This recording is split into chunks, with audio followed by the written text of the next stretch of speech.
भाइयों नमस्कार। आज की इस वीडियो में हम गेहूं की फसल में जिंक के प्रयोग और कमी के लक्षण और फायदों के बारे में बात करेंगे। गेहूं में जिंक का स्प्रे करने से रिजल्ट अच्छा मिलता है या हमें यूरिया के साथ मिलाकर गेहूं में जिंक का प्रयोग करना चाहिए। जिंक देने का सही समय कौन सा होता है? किसान भाई गेहूं की फसल में जिंक का प्रयोग किस प्रकार से कर सकते हैं?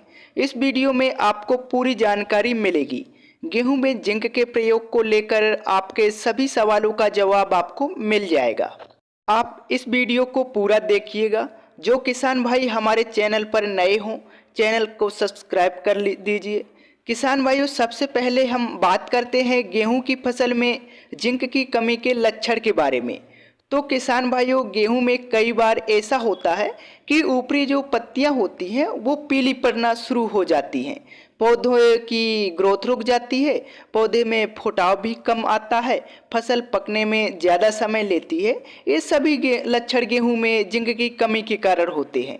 अगर आप सही समय पर गेहूं में जिंक का प्रयोग कर लेते हैं तो इससे गेहूं की ग्रोथ बढ़ती है, पौधे में हरापन आता है, पौधे में ज़्यादा से ज़्यादा फुटाव आता है। गेहूं में जिंक के प्रयोग से सही समय के बारे में बात करें तो आप गेहूं की बुआई के समय भी जिंक का प्रयोग कर सकते हैं।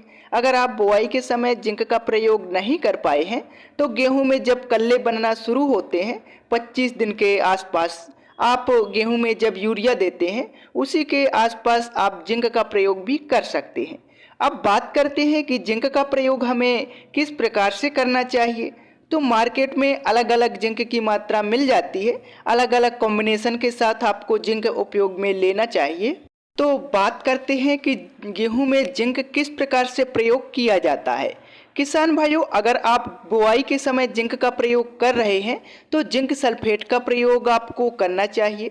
अगर आप बुआई के समय जिंक का प्रयोग नहीं कर पाए हैं, अगर आप यूरिया के साथ जिंक को देना चाहते हैं तो मार्केट में जो जिंक सल्फेट 21% आता है उसका प्रयोग आप कर सकते हैं, प्रति एकड़ 5 से 6 किलोग्राम।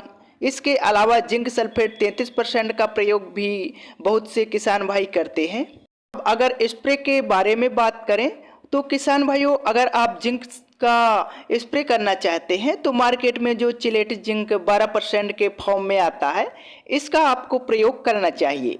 हालांकि बहुत से किसान भाई जिंक सल्फेट 21% का भी स्प्रे कर देते हैं, लेकिन उतना ज़्यादा आपको रिजल्ट नहीं मिल पाता है। और अगर आप ज़्यादा मात्रा ले लेते हैं तो इससे गेहूं की पत्तियां ऊपर से झुलस जाती हैं। अगर आप स्प्रे के माध्यम से जिंक की पूर्ति अपने खेत में करना चाहते हैं तो जिंक सल्फेट जो चिलेटेड जिंक आता है ना, 12%, उसका प्रयोग आपको करना है। जिंक सल्फेट का प्रयोग आप यूरिया के साथ करें और चिलेटेड जिंक का आप स्प्रे अपनी गेहूं की फसल में कर सकते हैं। काफ़ी अच्छा रिजल्ट आपको मिलेगा। अगर आप सही समय पर अपनी गेहूं में जिंक की पूर्ति कर देते हैं तो इससे फसल में फुटाव भी ज़्यादा आता है, फसल की ग्रोथ बढ़ती है, पौधे में पीलापन नहीं आता है। इस प्रकार से किसान भाइयों गेहूं में जिंक का प्रयोग कर सकते हैं। आई होप मैंने आपको एक अच्छी जानकारी दी है। यदि वीडियो पसंद आई हो तो वीडियो को लाइक करें तथा अन्य साथियों के साथ शेयर करें। धन्यवाद।